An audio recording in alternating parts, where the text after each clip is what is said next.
কোটা সংস্কার আন্দোলন থেকে শুরু, আর শেষটা হলো বাংলাদেশের ইতিহাসের সবচেয়ে ভয়াবহ স্বৈরশাসনের পতনের মাধ্যমে।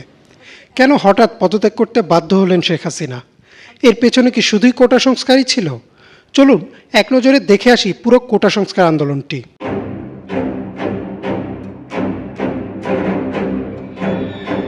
1972 সালে বাংলাদেশের সরকারি চাকরির ক্ষেত্রে প্রথম কোটার প্রবর্তন করা হয়।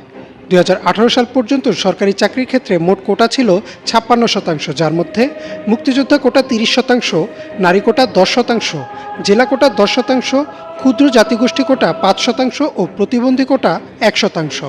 তবে সমস্যা যেটা হয় তা হচ্ছে বেশিরভাগ চাকরি প্রত্যাশীদেরই ছিল না কোনো কোটা, অর্থাৎ তাদের সবার প্রতিযোগিতা করা লাগতো মাত্র 44% সিটের জন্য।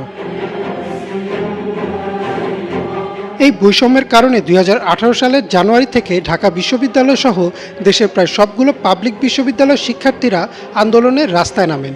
তাদের দাবি ছিল কোটা সংস্কার করা, যেন মেধার ভিত্তিতে নিয়োগের সুযোগ তৈরি হয়। এছাড়াও তখন সরকারের বিরুদ্ধে এই অভিযোগ ওঠে যে এই কোটার ব্যবহার করে সরকার তার অনুগত লোকদের সব খাতে বসাচ্ছেন, যেন সব ক্ষেত্রেই আওয়ামী লীগ সরকারের নিয়ন্ত্রণ থাকে। শিক্ষার্থীরা শান্তিপূর্ণভাবে দেশের বিভিন্ন সড়ক অবরোধ করে অবস্থান নেন। তাদের দাবির জবাবে তৎকালীন কৃষিমন্ত্রী মতিয়া চৌধুরী সংসদে দাঁড়িয়ে বলেন, মুক্তিযোদ্ধারা কোটা পাবে না তো কি রাজাকারের বাচ্চারা কোটা পাবে? তার এই বক্তব্যের ফলে ফেটে পড়ে ছাত্র সমাজ, আরও জোরদার হয় আন্দোলন। কিন্তু সেই আন্দোলন দমাতে সরকার পুলিশ ও ছাত্রলীগকে দায়িত্ব দেয়। একদিকে পুলিশ টিয়ারশেল ও লাঠিচার্জ করে, অন্যদিকে ছাত্রলীগের সন্ত্রাসীরা দেশীয় অস্ত্র নিয়ে ঝাঁপিয়ে পড়ে নিরস্ত্র ও সাধারণ শিক্ষার্থীদের ওপর। এই হামলায় বহু শিক্ষার্থী গুরুতর আহত হয়। সামাজিক যোগাযোগ মাধ্যমে হামলার ভিডিও ছড়িয়ে যায় দেশ বিদেশে।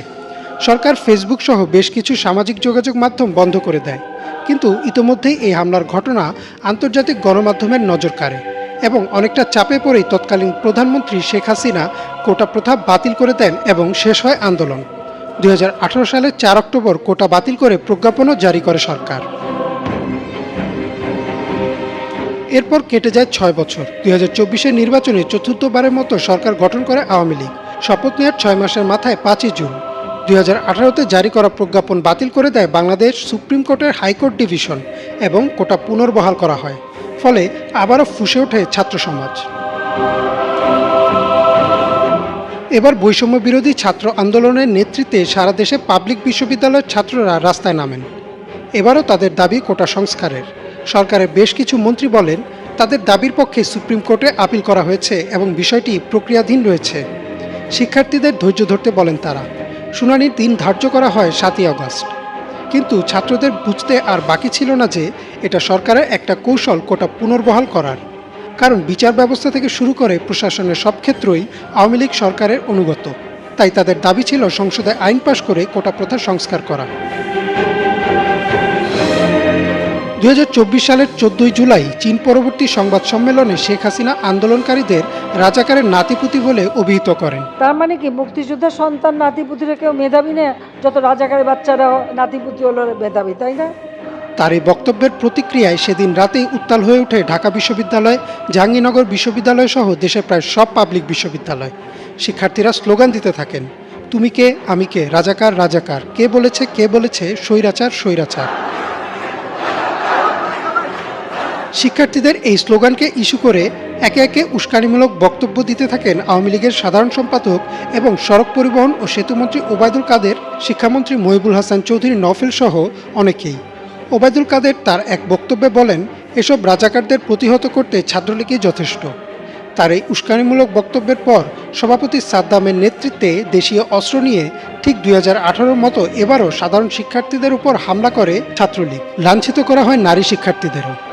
তবে এবার আর শিক্ষার্থীরা চুপ থাকেনি, তারাও পাল্টা প্রতিরোধ গড়ে তোলে।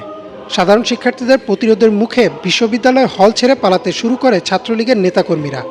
একে একে দেশের প্রায় সব পাবলিক বিশ্ববিদ্যালয়কে ছাত্রলীগ মুক্ত ঘোষণা করে সাধারণ শিক্ষার্থীরা। ছাত্রলীগের চেষ্টা বিফলে গেলে মাঠে নামে পুলিশ। তারা শিক্ষার্থীদের উপর লাঠিচার্জ করে, টিয়ারশেল নিক্ষেপ করে, এমনকি ছররাগুলিও চালায়। একে একে সব বিশ্ববিদ্যালয় পরিণত হয় রণক্ষেত্রে। এমন অবস্থায় রংপুরে বেগম রোকেয়া বিশ্ববিদ্যালয়ের শিক্ষার্থী আবু সাইদকে পুলিশ নিরস্ত্র অবস্থায় খুব কাছ থেকে গুলি করে হত্যা করে।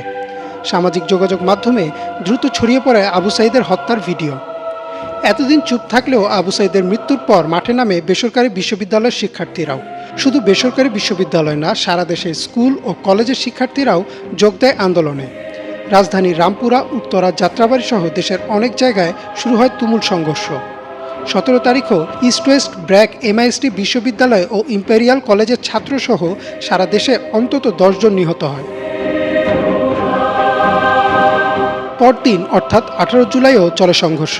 রামপুরায় বিটিভির ভবনে ধরিয়ে দেওয়া হয় আগুন, হেলিকপ্টার থেকে ছোড়া হয় গুলি। একের পর এক খবর আসতে থাকে ছাত্র হত্যার। সামাজিক যোগাযোগ মাধ্যমে ছড়িয়ে পড়তে থাকে এসব ভিডিও। অবস্থা ক্রমেই আইনশৃঙ্খলা বাহিনীর নিয়ন্ত্রণের বাইরে চলে যায়। 18 জুলাই রাত থেকে বন্ধ করে দেওয়া হয় ইন্টারনেট, ফলে পুরো বিশ্ব থেকে বিচ্ছিন্ন হয়ে যায় বাংলাদেশ। জারি করা হয় কারফিউ এবং রাস্তায় সেনাবাহিনী মোতায়েন করা হয়। তথ্য ও যোগাযোগ প্রতিমন্ত্রী জুনায়েদ আহমেদ পলক বলেন, শিক্ষার্থীরা ডেটা সেন্টারে আগুন দিয়েছে তাই বন্ধ রয়েছে ইন্টারনেট। কিন্তু ইন্টারনেট বন্ধের পেছনে ছিল এক ভয়াবহ পরিকল্পনা। সারা দেশে যোগাযোগ বিচ্ছিন্ন করে শুরু হয় ক্র্যাকডাউন। বিভিন্ন বাহিনীতে থাকা সরকারের অনুগত লোকেদের নামিয়ে দেওয়া হয় রাস্তায়। এবার আর ছররাগুলি না, চাইনিজ রাইফেল, অ্যাসল্ট রাইফেল ও পিস্তল নিয়ে একে একে গুলি করে মারা হয় নিরস্ত্র ছাত্রদের। শিক্ষার্থীদের বুকে ও মাথায় টার্গেট করে চালানো হতে থাকে গুলি। 19, 20 ও 21 জুলাই চলে এই গণহত্যা। ইন্টারনেট বন্ধ থাকায় গণহত্যার খবর খুব একটা প্রকাশ্যে আসেনি, কিন্তু 23 জুলাই ব্যবসায়ী ও আন্তর্জাতিক সংস্থাগুলোর চাপে পড়ে ইন্টারনেট চালু করতে বাধ্য হয় সরকার। তবে বন্ধ থাকে ফেসবুক, হোয়াটসঅ্যাপ সহ বেশ কিছু সামাজিক যোগাযোগ মাধ্যম। কিন্তু VPN-এর কল্যাণে সামাজিক মাধ্যমে একে একে প্রকাশ পেতে থাকে নৃশংস গণহত্যার ভিডিও ও ছবি। শুধু তাই না, প্রতি রাতে দেশের বিভিন্ন এলাকায় রাস্তার লাইট বন্ধ করে ব্লক রেড চালিয়ে আন্দোলনের সাথে জড়িত শিক্ষার্থীদের তুলে নিয়ে যায় পুলিশ। কারোই আর বুঝতে বাকি থাকে না কেন ইন্টারনেট বন্ধ করা হয়েছিল।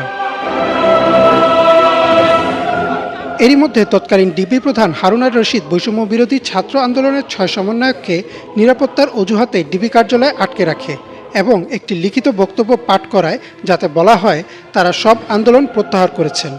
কিন্তু শিক্ষার্থীরা বুঝে ফেলে যে এই বক্তব্য জিম্মি করে আদায় করা, তাই তারা আন্দোলন চালিয়ে যাওয়ার ঘোষণা দেয়। শেখ হাসিনার ক্ষমা চাওয়া, স্বরাষ্ট্রমন্ত্রী ও সাধারণ সম্পাদকের পদত্যাগ এবং সকল গণহত্যার বিচারসহ 9 দফা দাবি প্রস্তাব করেন শিক্ষার্থীরা। এদিকে শেখ হাসিনা একে একে বিটিভি ভবন, ভাঙচুর হওয়া মেট্রো রেলের স্টেশন পরিদর্শনে গিয়ে কান্না করেন, যা শিক্ষার্থী, অভিভাবক এবং শিক্ষকদের মধ্যে জন্ম দেয় চরম ক্ষোভ। তারা বলেন, এতগুলো মৃত্যুর চেয়ে মেট্রো রেল আর বিটিভির মূল্য বেশি। একে একে রাস্তায় নেমে আসেন মাদ্রাসার শিক্ষার্থীরা, অভিভাবক, শিক্ষক, অভিনয়শিল্পী, ব্যান্ড তারকা সহ সর্বস্তরের মানুষ।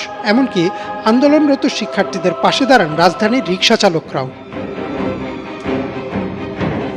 সরকার চাপে পড়ে আশ্বাস দেয় যে সকল হত্যাকাণ্ডের বিচার করা হবে এবং আটক 6 সমন্বয়কদের ছেড়ে দিতেও বাধ্য হয়। নিহত শিক্ষার্থীদের স্মরণে 31 জুলাই সরকারিভাবে শোক ঘোষণা করা হয়। সারা দেশের ছাত্র সমাজ ও সাধারণ জনগণ সেই শোক প্রত্যাখ্যান করে এবং কালোর বদলে লাল রং ধারণ করেন। 31 জুলাই সম্পূর্ণ ফেসবুক ছেয়ে যায় লাল রঙের প্রোফাইল পিকচারে। আগস্টের 2 তারিখ বিকেলে আনুমানিক 2 লক্ষ লোক জড়ো হন কেন্দ্রীয় শহীদ মিনার প্রাঙ্গণে। সকল শ্রেণী পেশার মানুষের মধ্যে বয়ে যায় এক গণজোয়ার। অনেকেই একে বলেন দেশের ইতিহাসে সবচেয়ে বড় গণ অভ্যুত্থান। সেদিনই 6 সমন্বয়ক এক দফা দাবি তুলে ধরেন শেখ হাসিনার পদত্যাগ এবং 4 আগস্ট থেকে ডাক দেন অসহযোগ আন্দোলনের। শেখ হাসিনা শিক্ষার্থীদের আলোচনায় বসার আমন্ত্রণ জানান। তিনি বলেন, গণভবনের দরজা সবসময় খোলা আছে। তবে পরদিনই অর্থাৎ 3 আগস্ট উত্তরা, কুমিল্লা, মুন্সিগঞ্জ সহ দেশের বেশ কিছু জায়গায় পুলিশ ও ছাত্রলীগ হামলা চালায়। সেদিনও নিহত হয় বেশ কয়েকজন। 3 তারিখ রাতেই ওবায়দুল কাদের আওয়ামী লীগের নেতাকর্মীদের নির্দেশনা দেন পরদিন থেকে প্রতি ওয়ার্ডে ওয়ার্ডে প্রতিরোধ গড়ে তুলতে। এদিকে সেনাপ্রধান জেনারেল ওয়াকারুজ্জামান এক জরুরি বৈঠকে বসেন অন্যান্য সেনা কর্মকর্তাদের সাথে। সেই বৈঠকে সিদ্ধান্ত নেওয়া হয় সেনাবাহিনী আর গুলি চালাবে না, তারা সাধারণ মানুষের পাশে থাকবে।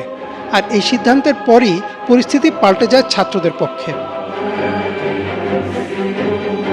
4 আগস্ট রবিবার সকাল থেকেই অসহযোগ আন্দোলনে যোগ দেয় শিক্ষার্থী সহ নানা শ্রেণী পেশার মানুষ। আন্দোলনকারীরা জড়ো হতে থাকে শাহবাগ, সায়েন্স ল্যাব সহ দেশের বিভিন্ন জায়গায়। বেলা 11টার পর থেকেই তাণ্ডব শুরু করে অস্ত্রধারী আওয়ামী লীগ, যুবলীগ ও ছাত্রলীগের নেতাকর্মীরা। এবং এই দিন পুলিশ নিষ্ক্রিয় ভূমিকা পালন করে। সম্পূর্ণ কোটা আন্দোলনে এই 4 আগস্ট ছিল সবচেয়ে রক্তাক্ত। এদিন পুলিশ, আওয়ামী লীগের নেতাকর্মী ও সাধারণ শিক্ষার্থী সহ শতাধিক মানুষের মৃত্যু হয়। শুরুতে কিছুটা পিছুপা হলেও অনেকটা পাবজি স্টাইলে পাল্টা আক্রমণ করে সাধারণ শিক্ষার্থীরা। এছাড়াও ঢাকাসহ দেশের বিভিন্ন জায়গায় ছাত্রলীগ কর্মীদের আক্রমণ থেকে শিক্ষার্থীদের রক্ষা করে সেনাবাহিনীর সদস্যরা, ফলে আওয়ামী লীগের সন্ত্রাসীরা পিছু হটতে বাধ্য হয়। 4 আগস্ট দুপুরে ঘোষণা আসে 6 August long march to Dhaka অনুষ্ঠিত হবে। তবে সারাদিনের চলা তাণ্ডবের কথা বিবেচনা করে 6 সমন্বয়ক ঘোষণা দেন পরদিনই, অর্থাৎ 5 আগস্ট হবে লং মার্চ টু ঢাকা। আরও ঘোষণা আসে যদি সরকার আবার ইন্টারনেট, মোবাইল নেটওয়ার্ক বন্ধ করে দেয় অথবা 6 সমন্বয়কদের যদি হত্যা বা গুমও করে ফেলে, তবুও যেন এই লং মার্চ অব্যাহত থাকে। তারা সারা দেশের সাধারণ জনগণকে সেদিন রাস্তায় নেমে আসার আহ্বান জানান। তাদের আহ্বানে সাড়া দিয়ে রাতেই ঢাকার দিকে যাত্রা শুরু করে মানুষ, যে যেভাবে পেরেছে, কেউ ট্রাকে, কেউ সিএনজিতে, তবে অধিকাংশই পায়ে হেঁটে আসতে থাকেন ঢাকার দিকে। এদিকে 5 আগস্ট সকাল থেকেই থমথমে ছিল রাজধানী ঢাকার পরিবেশ। সকাল 10:30টায় শিক্ষার্থীরা শহীদ মিনারে জড়ো হওয়া শুরু করলে আবারও অ্যাকশনে নামে পুলিশ। ছোড়া হয় টিয়ার শেল, গুলি ও সাউন্ড গ্রেনেড। তবে 11টার পর থেকেই শাহবাগে নামতে শুরু করে সাধারণ মানুষের ঢল। বঙ্গভবন ও গণভবনে বাড়িয়ে দেওয়া হয় নিরাপত্তা। এদিকে সকাল 10টায় শেখ হাসিনা 3 বাহিনীর প্রধান ও পুলিশের আইজিপিকে ডেকে আরও বেশি কঠোর হওয়ার নির্দেশনা দেন। বেশ কয়েকটি সূত্র নিশ্চিত করেছে যে কোনো মূল্যেই তিনি ক্ষমতা ধরে রাখতে চেয়েছিলেন। সেনাপ্রধান ওয়াকারুজ্জামান শেখ হাসিনাকে পদত্যাগের উপদেশ দেন এবং বলেন পরিস্থিতি পুরোপুরি নিয়ন্ত্রণের বাইরে। আইজিপিও বলেন পুলিশও বেশি সময় কঠোর অবস্থান ধরে রাখতে পারবে না। শেখ হাসিনার বোন শেখ রেহানা ও পুত্র জয়ও বলেন পদত্যাগ করতে। পরে তিনি পদত্যাগে রাজি হন এবং জাতির উদ্দেশ্যে একটি ভাষণ রেকর্ড করতে চান। এদিকে 11টার পর থেকে রাজধানীর যাত্রাবাড়ি, শনিয়াখড়া, উত্তরা, সাভার দিয়ে কয়েক লক্ষ লোক ঢাকায় প্রবেশ করে। শাহবাগে তৈরি হয় এক জনসমুদ্র এবং সেই জনসমুদ্র যাত্রা শুরু করে গণভবনের দিকে। পরিস্থিতি ও দূরত্ব বিবেচনা করে সেনাপ্রধান শেখ হাসিনাকে 45 মিনিটের সময় বেঁধে দেন। তার ভাষণ রেকর্ডের প্রক্রিয়াও বাতিল করা হয়। 2টি লাগেজ নিয়ে গণভবন থেকে বিমান বাহিনীর একটি হেলিকপ্টারে শেখ হাসিনা চলে আসেন তেজগাঁও পুরানো বিমানবন্দরে। সেখান থেকে তিনি বঙ্গভবনে এসে রাষ্ট্রপতির কাছে পদত্যাগপত্র জমা দিয়ে আবার চলে যান বিমানবন্দরে। বিমান বাহিনীর একটি পরিবহন বিমানে শেখ হাসিনা ও শেখ রেহানা পালিয়ে যান দেশ থেকে। দুপুর 2টায় সেনাপ্রধানের জাতির উদ্দেশ্যে ভাষণ দেওয়ার কথা থাকে, কিন্তু সে ভাষণের সময় পিছিয়ে দেওয়া হয়। তবে 2টার কিছু পর থেকে খবর প্রকাশিত হয়ে যায় যে শেখ হাসিনা পদত্যাগ করেছেন এবং দেশ ছেড়েছেন। বাঁধভাঙা উল্লাসে ফেটে পড়ে শিক্ষার্থী সহ সকল শ্রেণী পেশার মানুষ। ঢাকার প্রতিটি রাস্তায় নামে আনন্দ মিছিল। লোকে লোকারণ্য হয়ে যায় সারা দেশের সব রাজপথ। জনগণ সব বাধা উপড়ে পৌঁছে যায় গণভবনে। যদিও ততক্ষণে দেশ ছেড়ে পালিয়েছেন শেখ হাসিনা। উচ্ছ্বাসে আনন্দে গণভবন থেকে শেখ হাসিনা ব্যবহার করা জিনিসপত্র নিয়ে যেতে থাকে আমজনতা। যদিও সেদিন রাতের মধ্যেই প্রায় 80 ভাগ জিনিস ফিরিয়ে দেন সাধারণ মানুষ। বেলা 3:30টায় সেনাপ্রধান জেনারেল ওয়াকারুজ্জামান আনুষ্ঠানিকভাবে জানান যে শেখ হাসিনা পদত্যাগ করেছেন এবং শীঘ্রই দেশে একটি অন্তর্বর্তীকালীন সরকার গঠন হবে এবং সেই সরকারের অধীনে হবে নির্বাচন। অবশেষে পতন হলো বাংলাদেশের ইতিহাসের সবচেয়ে বড় স্বৈরশাসকের। অনেকে হয়তো ভাবতে পারেন যে সামান্য এক কোটা সংস্কার আন্দোলন কিভাবে 15 বছর ধরে জেঁকে বসা এক শাসকের পতন ঘটায়। আসলে এই পতনের পিছনে শুধু কোটা সংস্কার ছিল না, সাধারণ মানুষের দীর্ঘ 15 বছরের ক্ষোভ, বিরোধী রাজনৈতিক দলগুলোর উপর চলা অত্যাচার, সীমাহীন দুর্নীতি ও লুটপাট, দ্রব্যমূল্যের লাগামহীন ঊর্ধ্বগতি, ছাত্রলীগ যুবলীগের অত্যাচার ও চাঁদাবাজি, বিচার বহির্ভূত হত্যাকাণ্ড ও গুম এবং সবশেষে শেখ হাসিনার অহংকার ও দাম্ভিকতার ফলে জনমনে যে ক্রোধের বারুদ জমা হয়, সেই বারুদেই আগুন দেয় কোটা সংস্কার আন্দোলন। আর বিশ্বের ইতিহাস সাক্ষী, যে কোনো দেশের যে কোনো স্বৈরশাসক যখনই ছাত্রদের বুকে গুলি চালায়, তখনই তার পতনের দিন গণনা শুরু হয়। জেনারেশন জেড বা জেনজি তাদের বুকের তাজা রক্ত ঢেলে এনে দিয়েছে নতুন স্বাধীনতা। এখন আমাদের সবার দায়িত্ব নিজ নিজ অবস্থান থেকে এই স্বাধীনতাকে রক্ষা করা।